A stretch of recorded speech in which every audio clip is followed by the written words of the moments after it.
Here to sit and wait for the words of loss and emptiness, for a stuttering conversation returning to the same point of departure. A bitter calmness and no resolve or energy to make it better. Startled but mute, you stare at me and struggle for a while. On a routine you do not understand or want, you eat your cake and spill your tea. Now drifting into sleep, your body at rest and your breathing steady, your eyes beneath their lids look out on other times, tight shut to keep the happiness within. Waiting for the correct moment to say goodbye and see you soon, I notice you are more agitated, hovering between dreams and the harsh reality of here.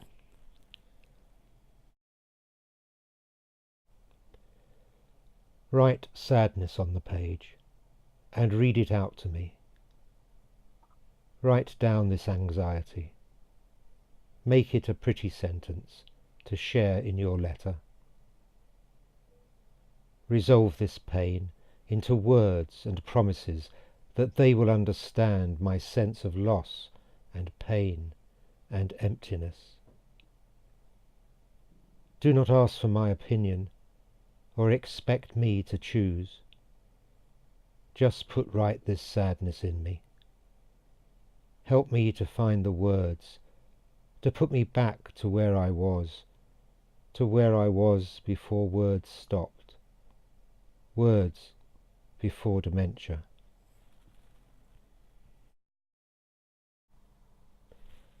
Whose voice? Whose voice is this? My mother's voice, interpreted from her silence, or my own thoughts put into words? There is peace in the quietness of our communion, as you stare at the ceiling and follow the shadows on the plaster.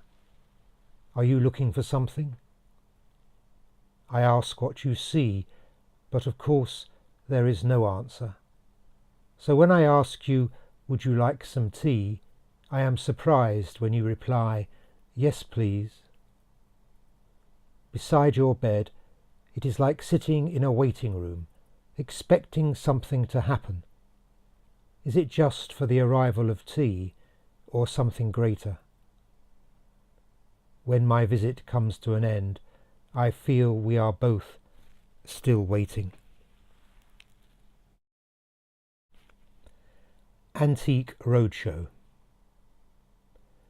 Sitting beside your bed this afternoon, I am wondering if I can rediscover you, like an old master that has been hidden, overpainted by others. I am trying to get back to the original. The canvas of your life has been cruelly treated of late. Time spent in the care home, a growing dependence on others, your loss, your illness and distressing frailty. Can I now gently brush away these stains with my tears, or does it need a deeper cleansing? If I carefully scrub these ugly trials away, what will I find? Your younger days, your work days, your married days and family before the long decline. Your 4 sisters and your husband were especially important as a network of support and shared experience. But time and death has separated you from them and left you waiting and wanting, lonely and staring. As if that past life of vitality and interest had been discarded and forgotten, sent off to some jumble sale, and now I try to peel back the obscuring layers to see if there is still the old treasure of a work of art to be cherished. Eyebrows. It was not until I saw you lying on the hospital bed that I realized we have the same eyebrows. Seeing this, diverted my eyes from your oxygen mask, strapped deeply over your mouth and nose, and your grey hair thin and crazy on your pale head, and the sound of your ragged breathing. How you must have battled with those thick eyebrows over the years, to keep them trim and under control. Now your breathing is another battle, and you must struggle to keep it trim and under control. Exit. The front door at the care home always pulls itself shut with a sharp tug and a loud bang. It comes as a shock, however carefully you close the door when you leave the building. It just takes over for the last few inches and slams shut with a vengeance. Leaving as quietly as possible, trying not to feel guilty at the end of my visit, the front door will catch me out again and announce my retreat with loud disgust. This time you were brighter and more with it, a change from my last recent visit. It came as quite a shock and set me back. I was unsettled by your temporary engagement. You seemed more aware of your situation, the paucity of human contact, the hunger and thirst of being left alone too long, marooned in your bedroom, no bell for you to ring, the door shut on your calling. The injustice of it all made more stark by you seeming a little better, a cruel reward for us both.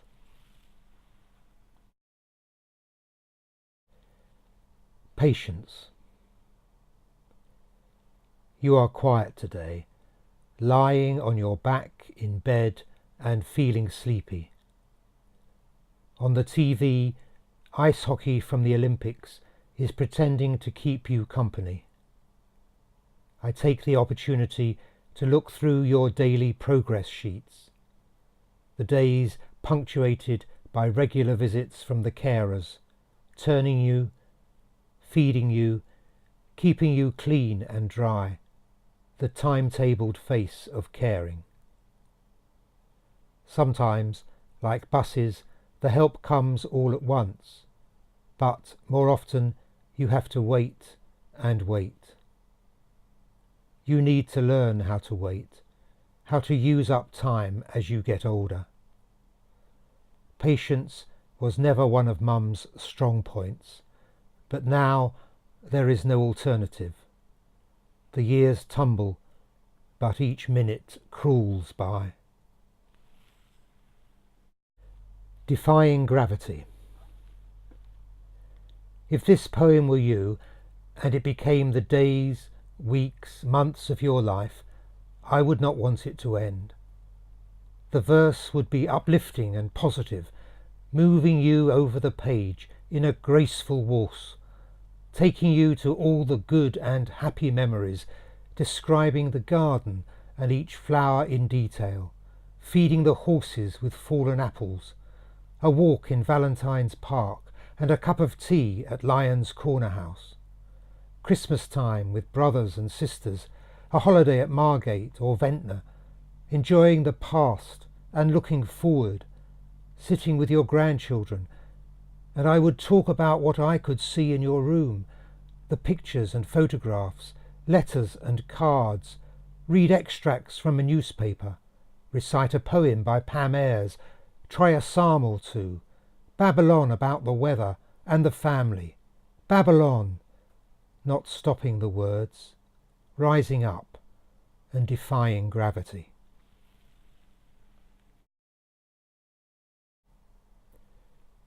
Breaking news. It's breaking news, and I am here to report on the unfolding story, full of human interest. It could be a crisis faced by any one of us, a roller coaster of emotion. To be brutal, It's a life and death situation. It's got everything. Family drama, personal battle, courage and love. I observe the enemy's cruel assault and watch the slow retreat, see resistance slipping away. It's hard not to get upset. I file my story, my eyewitness report. It's hard not to get upset, see resistance slipping away, and watch the slow retreat. I observe the enemy's cruel assault, family drama, personal battle, courage and love. It's got everything. To be brutal, it's a life and death situation, a roller coaster of emotion. It could be a crisis faced by any one of us, full of human interest, and I am here to report on the unfolding story. It's breaking news.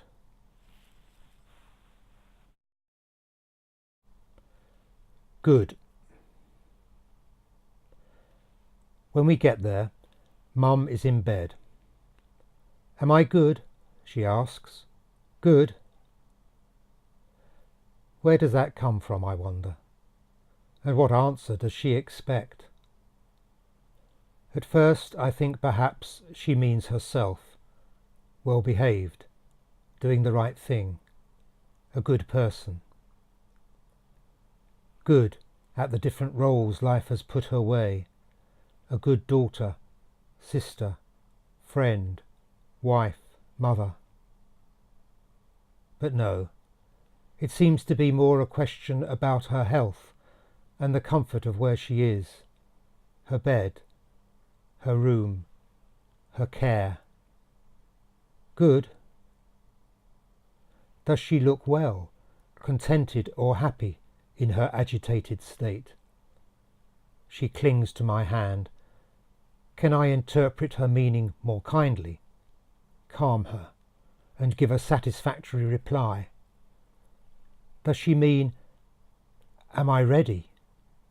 Ready to get up, ready to go out, ready to move on? Good to go back to how everything was before it all went wrong. Take my hand, I want to lead you there, back to before the falls, before the loss of love and confidence, when you were interested and patient, wise and homely, in control of your world. Take my hand, Mum. You look lost. Now you are old. Now you are old and grey and full of care, and anxious before me. Forgive this verse, and put away the pain and grief you nurse to find the story that you need to share. Left lost for words and lonely in this place, forgetful of those happy days now gone, hand me your memory to sing your song and bring to peace your turmoil with glad grace. When I see your sweet smile break the surface, not just a backward glimpse of happiness, but something to be thankful for and bless, as hanging on to love, it will suffice.